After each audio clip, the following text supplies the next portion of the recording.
back to the Artistic Vision podcast, where we talk about theology and art.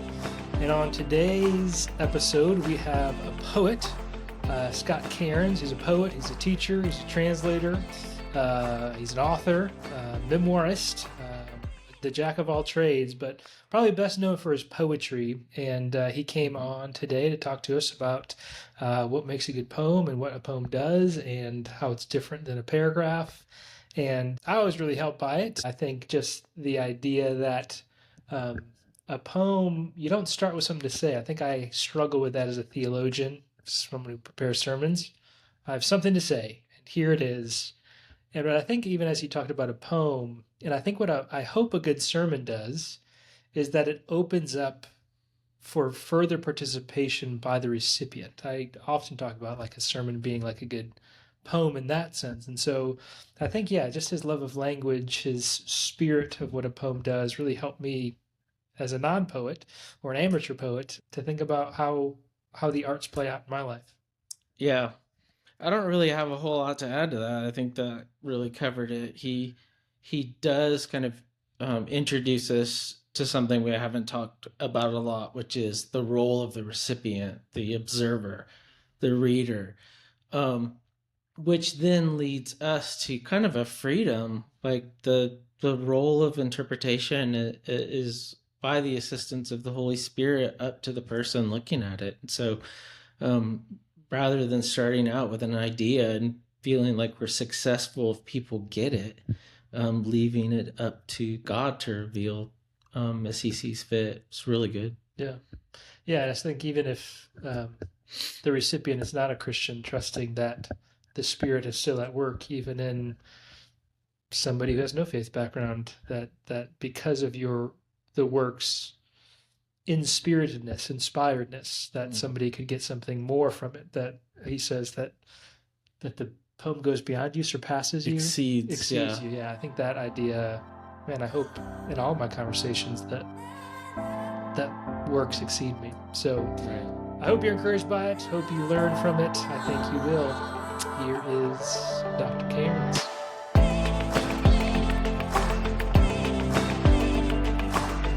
Welcome to the Artistic Vision, Scott Cairns. Good to have you with us. Great to be with you. Thanks so much. So the first question we ask every guest we have is, what's your beginning with beauty? Which is to say, were you raised in a family that appreciated the arts? Did it come later? What was your kind of introduction to beauty? Well, kind of a mixed bag. My father is an English teacher who also loved poetry, so he would recite without much provocation. Mostly Robert Frost, but also Robert Service. So we had, both ends of a broad spectrum there. But I guess, when I saw that you were going to ask me that, I've written about this somewhere, maybe a couple places. An experience when I was just a kid in the house of the first house I remember. I must have been small enough that my feet actually fit on the threshold of the door, as with the door closed behind me. And we were, I think, getting ready to go out to my grandma's house, and one of those clear, crystal clear nights with all the stars on fire up above. And I just remember standing there, breathing in that cold air, and just saying something out. I think I said out loud, I love life. And there was just this amazing sensation of a world that was just open and gorgeous and endless, beyond my ken. And that was a little boy's vision of I guess I've pursued that ever since. It seems like so many of our guests answer in a similar way, where it starts with their attention to nature and even someone pointing out how beautiful it is, and us being drawn to that. And then, of course, as we grow, drawing out meaning that goes just beyond what we see on the surface. But I wanted to ask you a question that I would imagine you get a lot, but it really gets to the heart of, I think, what is art? Why poetry? Like, why don't you just say it? What does a poem get at that a paragraph, for instance, might not get at? How would you answer that? Well, you have to have a taste for the vertiginous, an appreciation of ambiguity, not just because it's difficult, but because what we really want is not quite pin downable to a direct statement. And so the the the parabolic nature of the poem, the sort of opening of certain word choices, choosing a word that's more suggestive than precise, uh, avails the one who's poring over the poem a glimpse of something beyond words. And it, that's why poetry for me, I suspect that any artist of any art has a similar sense of, I think the painter loves the pigment uh, and the textures, uh, probably at least as much as he or she or they love the image it's representing. I think the stuff itself is part of it. So for me, language and how language it gives us something, but it doesn't give us everything. But we want the everything, so we keep leaning into it. And so a great poem is one you can read again and again and again, glimpsing a little more each time, or something different altogether on an occasion. And I think that's truer. That's a truer apprehension of the reality around us. Is this thing we can't contain or can't nail or put in our pocket? you know and I feel that way about theology, and poetry is the worst theologies are those that reduce, and the best ones are those that open. And I think it was my taste for theology that led me to poetry, or vice versa. I can't tell you which, but i Yeah. i I love the suggestiveness of each, and really refuse and resist the narrownesses, that things that pose as poems that are mostly just anecdotes or a gripe or an opinion. Those Yeah. aren't poems. And they may look, they're verse arguments, verse anecdotes, verse complaints, something, but they're not poems. And a theology that oversteps, says more than anyone has any place saying about the God. Uh, those are similarly, I resist those in a similar way. Yeah. Yeah. Yeah. Yeah. Whenever I've attempted to write poetry as a non-poet, it usually comes out as like a sermonized Yeah. lyric. Yeah. And so I'm curious, like, all right, I'm trying to get at the suggestive. I'm trying to get at the more that I'm experiencing, but I have a hard time doing that. What advice would you give to an amateur poet like me or somebody else who just has a hard time opening up into worlds? Yeah. Well, I don't know. I, maybe I is there a couch there you could lie back on and we could have a conversation? I'd like, I'd I like to can't. ask you why, you know, um, is there a thing you want to say, but you can't say it? I think that my suggestion there would be, well, don't have the thing you want to say. Just Hmm. make some lines, chase some language. The language will lead you into saying what you didn't know to say or wouldn't have anticipated saying. And that's when one enters the realm of the poetic operation of language, when the language itself suggests to the soul something that the soul craves but can't articulate. The words will sort of find their way onto the page. I uh, I know that sounds mystical, but I really, I think that most poets I appreciate are, to some degree, mystical poets, Sure. Sure. trusting that there is an agency, regardless of what they might name that agency. Mhm. But there is an agency operative in the language that is more and beyond, and we get a little glimpse, if we're lucky, as we're poring over the words on the page. That's beautiful.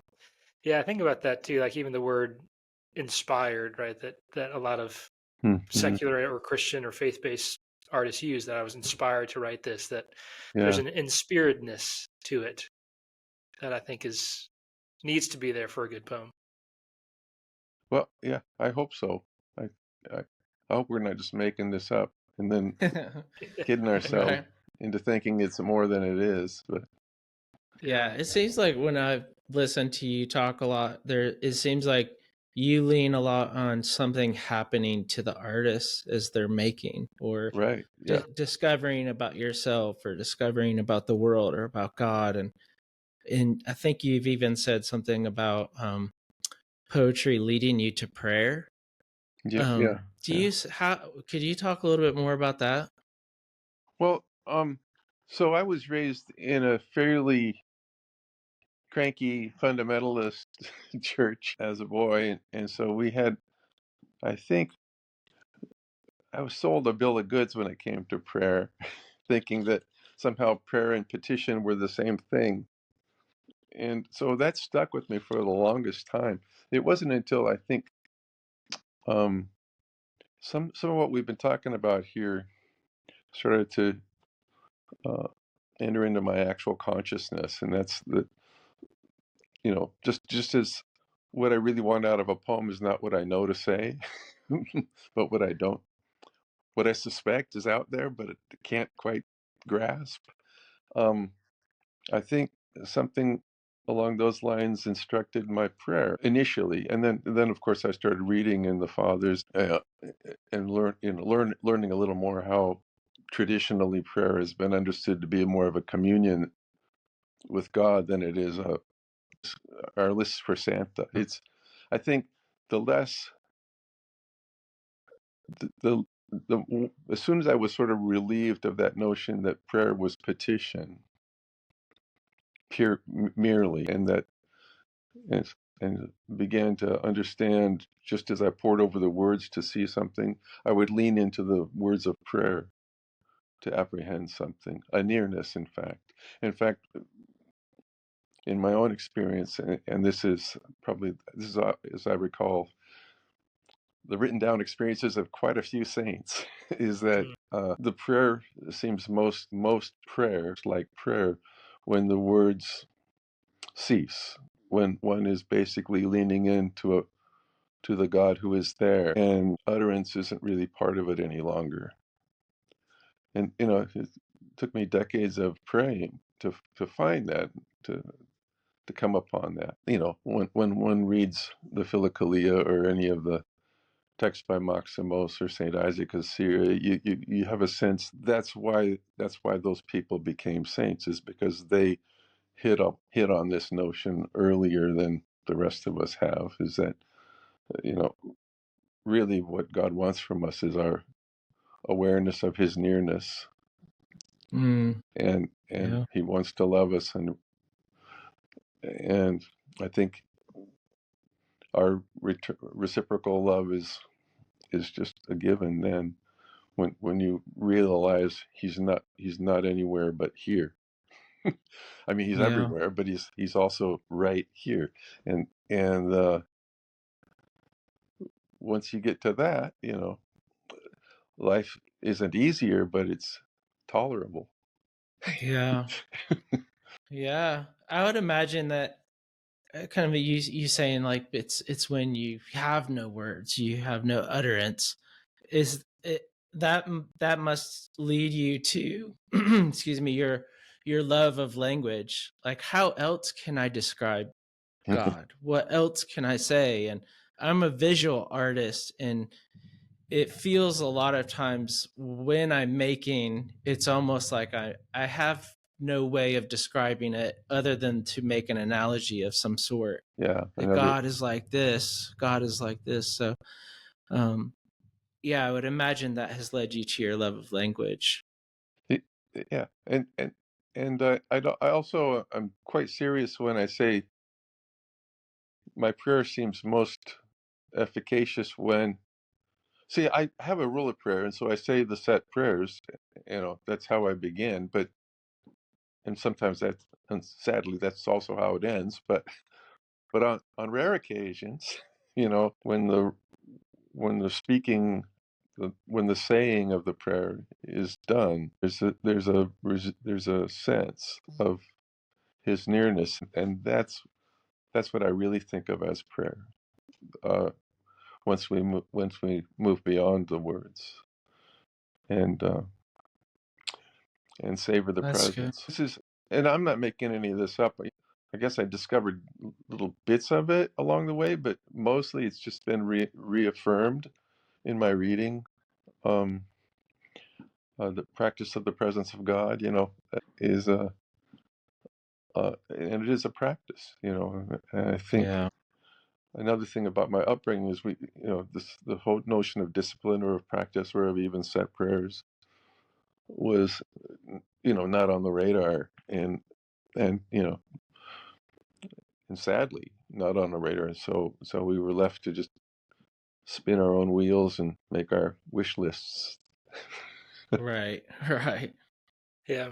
I think a lot of these themes for me are picked up in one of my favorite collection of yours, which is Love's Immensity, where you kind of That's take because mystical writings. that's because What's those that? aren't my ideas. That's other That's people. right. That's always the best. Those are the best ones. But you take these mystics' writings and you lyricize them. You poeticize them in a sense. How did that project come about for you, and what did you learn in that process? Well, a lot of things sort of came together in that. For the longest time, I've understood that much of my poetry came in response to other poets, or to a landscape, or to a conversation with somebody, an actual conversation with somebody. Uh, Very often, and maybe not in other poetic texts, but in other texts. Well, I guess let me say that again. Not a poem text, but a poetic text in theology, etc.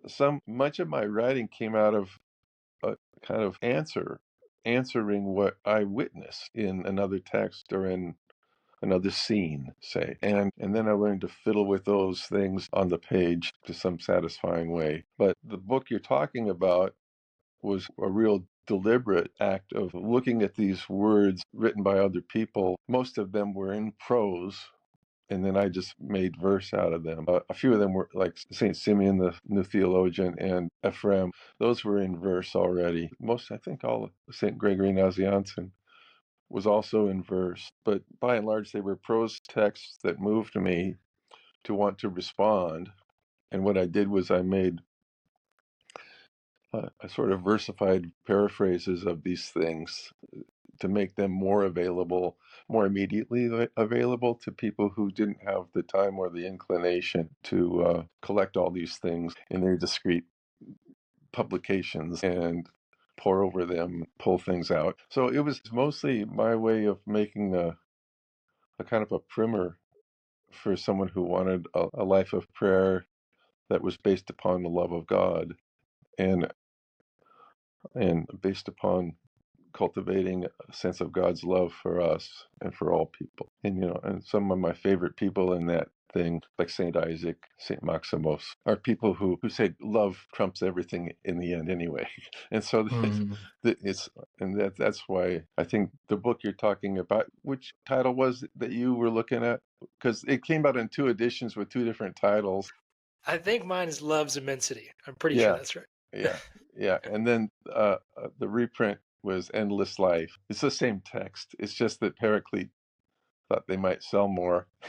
They changed the title and put it in paperback. You've written about sacramental poetics, or maybe you've also referred to it as mystical poetics. Yeah. What do Yeah. you mean by that term?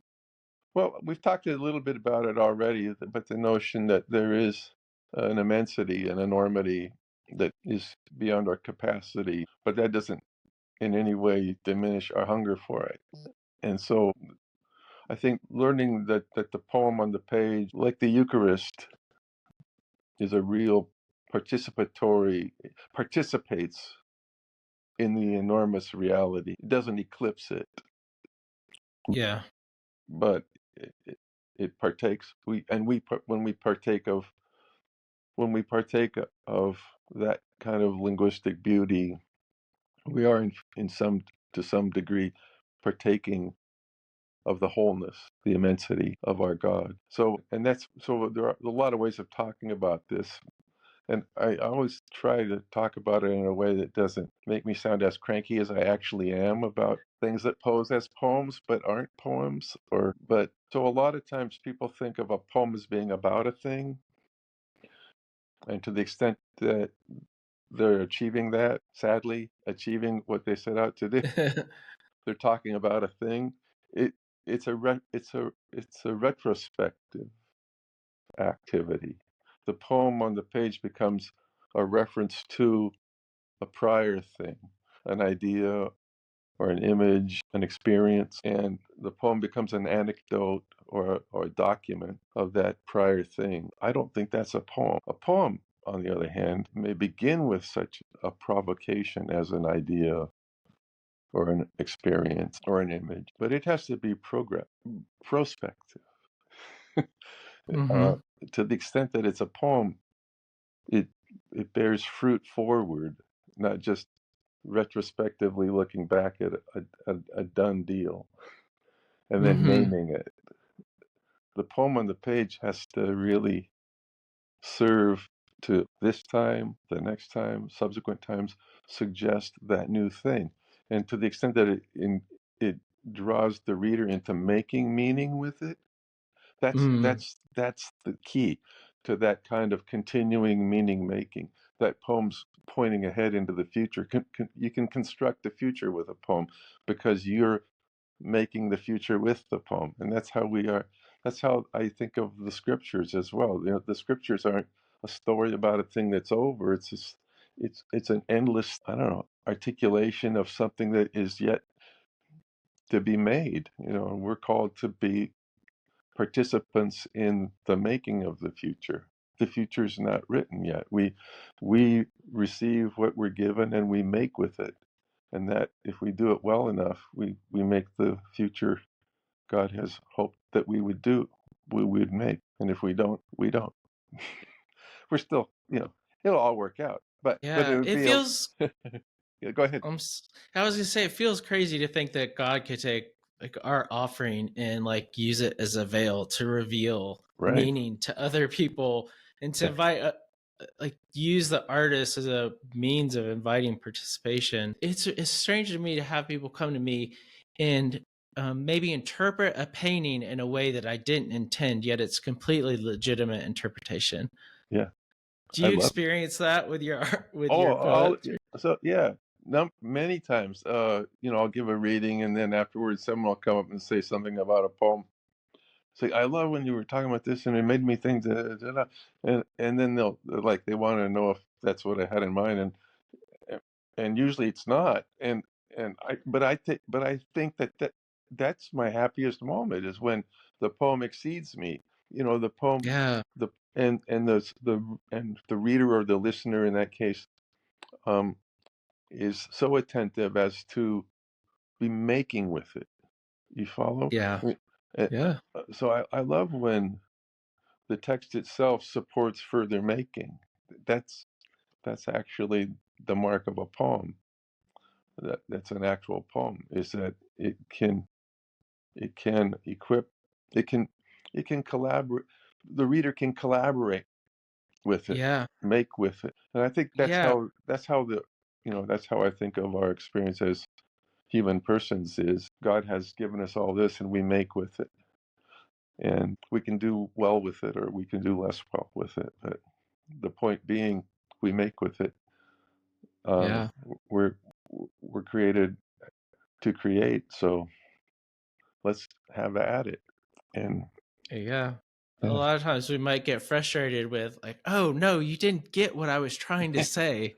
yeah, Like, and it's like, no, actually, I love what you said about exceeding ourselves as artists. That's really Yeah, good. that's good. I'm curious, maybe on a personal note, from all of these things, you're a parent. We're parents. I have younger kids. Um, And I want to kind of cultivate the sense that, like you had as a child, I love life, and to create out of that love of life. Um, would you I know this is kind of a scary thing to think about, parenting advice, at least for me, but like, what would you say to young parents to cultivate a sense of artistic appreciation, the beauty of the world, um, anything that maybe worked for you? Yeah, well, our kids have always had books. We've always recited. We've always said. We've always sung. We've always had music in the house. We've always had art on the walls. And when we, eventually, as we could afford it, real art, actual art, not prints. The prints are art, but you know what I'm saying. When we were young and poor, we could only afford the posters for the art show, and that now we have some painters in our lives who have been gracious enough to let us have their work on our walls. But I think just surrounding and talking about it, and this can be done, I think, without it seeming like a classroom, but I hope it can be. But that's what we've done over the years, is encourage the kids to make, encourage them to. I mean, cooking. I love to cook.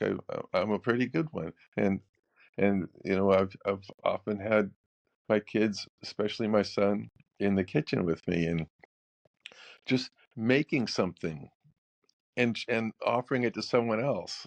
That's that's the beginning of that love of stuff, of beauty. My kids also like to perform. They're always putting on shows and things for us. Some were more successful than others, but they were we gave them our attention, and they did their shtick, and we applauded them for it. I think that's it. Celebrating all those things that people can do, uh, with their talents, or even modest talents. It doesn't really matter. It doesn't have to be great work. It's just the idea of doing something, making something, sharing that thing you've made, talking about it. That seems to have helped our kids to become lovers of art and readers of novels and poems and viewers of. They go to museums. People still do that. And I think we took them to a couple ballets when they were little. It doesn't have to be that big a deal, but just part of the life. Yeah, It really gives that's them really a helpful. sense that all these arts are worthy of our attention. And then we choose. I guess down the line we choose to spend more time with one or another of these arts, or one or another of these activities, because time is short. But yeah, I think that would be my suggestion, is just give them opportunity to engage the beauties that are abundant. Yeah, that's really helpful. Thank you. Anything else, Alex, before we ask our final question? I think let's go for it. All right. We ask all of Is our this for guests double? what Is this for twice the money? this is, It's like double yeah, jeopardy. right. It is double. Yes. So you have to start it with a question. Um so oh no. We're just kind of curious to hear you off the cuff talk to artists who would call themselves Christian. What would you like to share with them? What words would you like to leave with them? Well, I'd say, be, I'd say, keep in mind the kind of. I mean, not that Jesus was a Christian, but notice Jesus. Notice how Jesus was with people, and try to be like that in your work. That is, I guess, another way of saying that is, be more generous than you might think you should be if you're going to call yourself a Christian these days. I'm a little disappointed in Christians, frankly. I'm disappointed in myself as a Christian, mostly, but also, I don't recognize the Christianity of what passes itself off as Christianity in in many spheres these days. But I don't blame Christianity. I certainly don't blame Christ for that. I blame us. I don't know what it is where we got so fearful. So I'd say to those artists, fear not.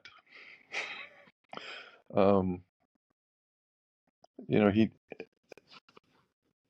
said we wouldn't be overcome. He didn't say we wouldn't suffer. He didn't say we wouldn't grieve. He just said we wouldn't be overcome by it. Trust that you're not going to be overcome by it, and make as generous a work of art as you can make, and trust that our Lord will use it to serve people who need serving in a certain way on a certain day. And then, Yeah. but by no means allow yourselves to become the fearful caricature of the Christian that we see so often presented. I think artists are less likely to do that in any case, but if you're suggesting that I suggest something, I'm suggesting Yeah. that Okay. That's don't be good. afraid, fear not. We won't be overcome. Just make the thing as well as you can make it. Don't worry about what it may or may not say to another. That's not really your job. That's the recipient's going to make with it, and the Lord's and the Holy Spirit will assist in that. Relax. It's good. It's good advice. Good word. It's Really a good good. I word. hope it's good advice. It's what I just said, and I guess you're going to publicize this, so I hope it's good. Well, Jesus said it first, so you're in good company there. That's true. Okay. That's true. Well, I appreciate it, Scott. Thanks for being here. We really Thank you appreciate your both. time and your wisdom. It's really great. Thank you, Alex. Thank you, Gary.